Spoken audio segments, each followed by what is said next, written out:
Hello! How's your week been? Mine's been fine. Yes, it's been very busy though. So I've finished college, I've achieved the top grade possible for my course, which is great. I love it. My dad and my stepmom got married.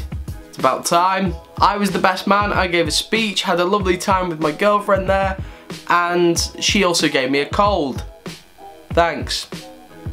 Thanks, babe. Nevertheless though, kicking here for another video, and I am happy to be here, relaxing on the sofa, talking to your beautiful faces, well, your beautiful lens anyway. Not even kidding, that's really good depth. Right, anyway, so let's get right into it. Well, it's been a bit of a stressful week, obviously, as I've just said. The other day, I dropped off my little sister and my little brother, Nadia and Zayn, off at primary school, my old primary school, I must say. And I saw a very old teacher of mine who I haven't saw in years. I won't name her because I don't know if she's happy being named here, but I was over the moon to see her because she was one of my favourite teachers. I had 3 favourite teachers in my time there. Oh, there was 4 favourite teachers. But anyway, this one I didn't see for years, but then it was so nice to actually get to see her again, and it was a complete accident. I was dropping off my little brother in the little end of the school, and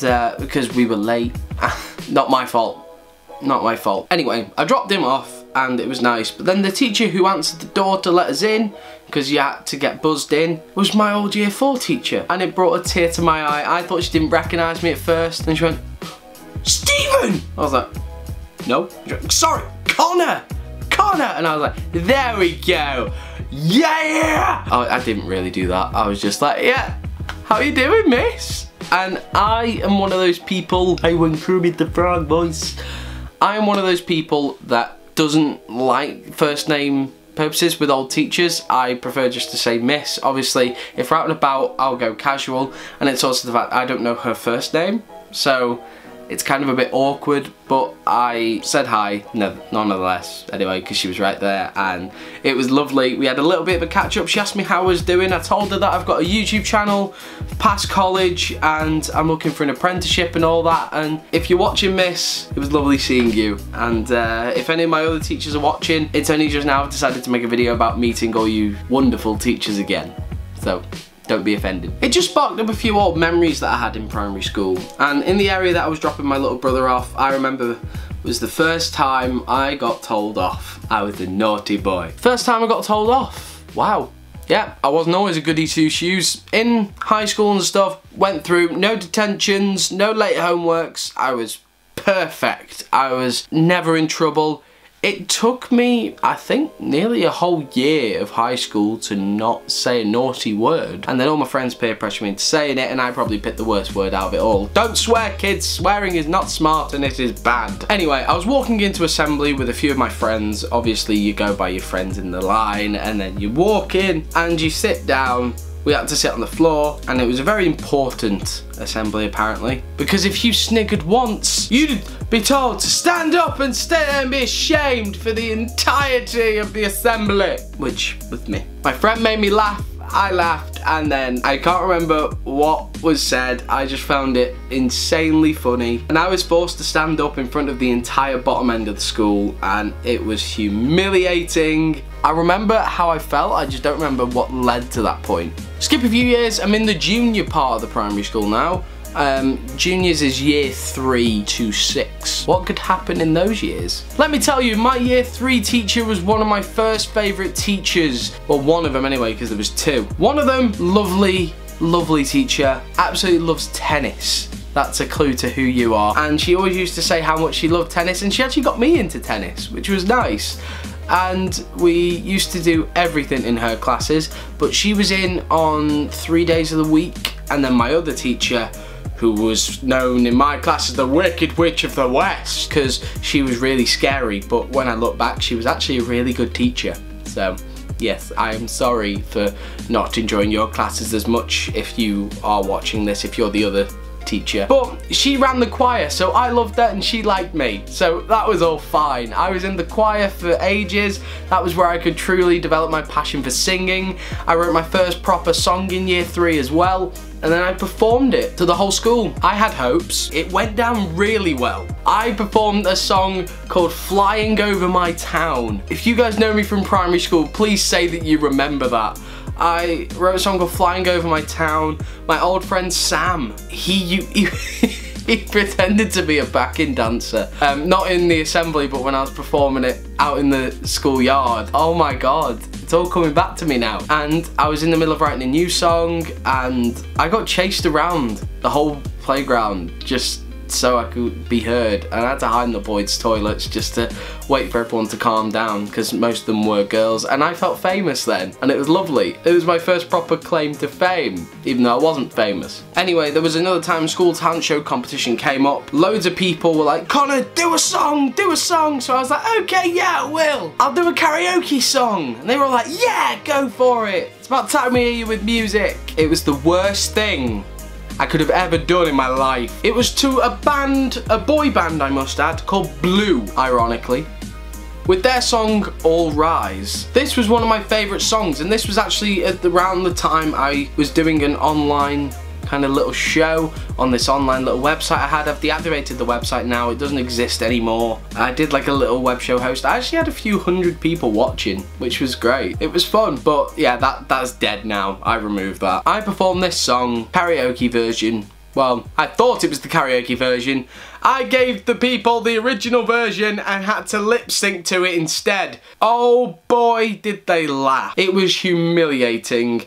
Not as much as the assembly because I was a goody two-shoes, but then that was when the problems hit. So yeah, in year 4, this talent show completely ruined me. Everyone laughed at me and I was so embarrassed by that, and that nearly made me quit my dream. And then, Miss, if you are watching, I don't know if you remember this, but you actually sat me down and gave me the courage to get back up again. You told me, never give up on something just because people laugh. If people laugh, it just means that you're entertaining them. Thanks to you, I'm here. I've had that in my head for years, and I didn't realise this until the other day. You helped me give that confidence boost, and it was the same with all of my favourite teachers. They all gave me a confidence boost. So thank you to all you 4. Going up to year 5 now, after that horrible event in year 4, I was still shook up a little bit, but I decided enough's enough. I'm going to perform another song. What do I do? Flying Over My Town Part 2? No. Crying Without Fear. If you don't remember that song, then I'm glad. That song was horrific. It was awful, but it was wrote by a preteen, so what do you expect? I used to write songs on the playground on my own. I used to just sit away from everyone and just write and write and write. I had a whole notebook filled of songs,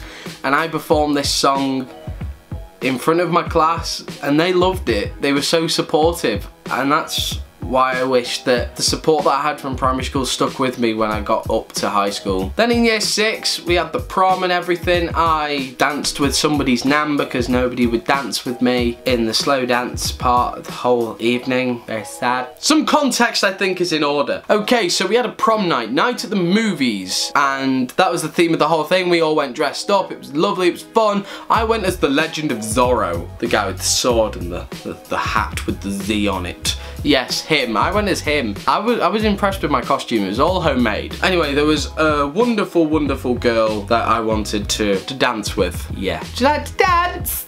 No.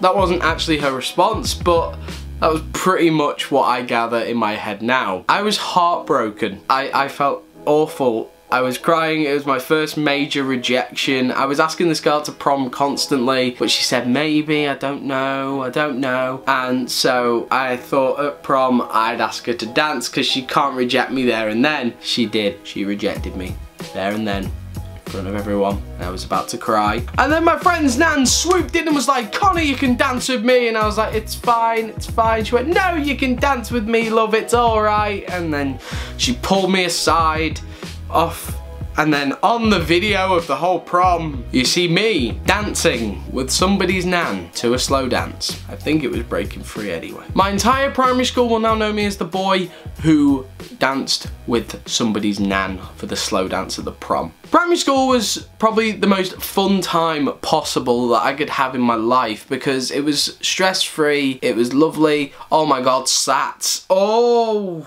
not stress-free. SATs were the bane of life. Oh my god, SATs were awful. Jesus. Anyway, apart from SATs and getting in trouble a few times and rejected and laughed at and everything like that, it was fun. I genuinely had fun and I learned a lot of life lessons. That was also when the guitar teacher that was there, I was learning guitar for the first time, and then he turned around and went, "Your fingers are too fat for a guitar player. You should learn bass." So I did, and then I left bass, and then I got a guitar and learned guitar. So screw you, guitar teacher! Overall, 10 out of 10 experience from primary school. I learned a lot of things, and I learned how to deal with rejection from quite a young age, so it was it was fine. I enjoyed it, and if you're still in primary school and watching this, enjoy it while you can, because trust me, you will want to go back. Join me next time on The Best and Worst, where I talk about high school and the stories of that, and I'll probably be a bit more methodical with this because it was very jumbly. Even my notes were just kind of jumbled and mashed together because it's primary school. I thought, why not do a mashy version of it just to kind of all bring it together. I'm deadly serious, it was meant to be a bit mashy because primary school was all wacky and all over the place. I want to do a Q&A video next week where I give you guys some really good or really bad life advice. You can ask me literally anything whatsoever. Just use this hashtag on Twitter, this hashtag right here above my arm. Yeah, use that hashtag on Twitter, comment on my Facebook page. I'll post up as soon as this video is live questions for the Q&A, or comment in the comment section below. And if you haven't added me on Snapchat, Instagram or anything like that, be on the end of this video or in the description below. Thank you so much for watching, you guys. Enjoy your Friday night, Saturday night, Sunday night and the rest of your week, and I will see you guys next week.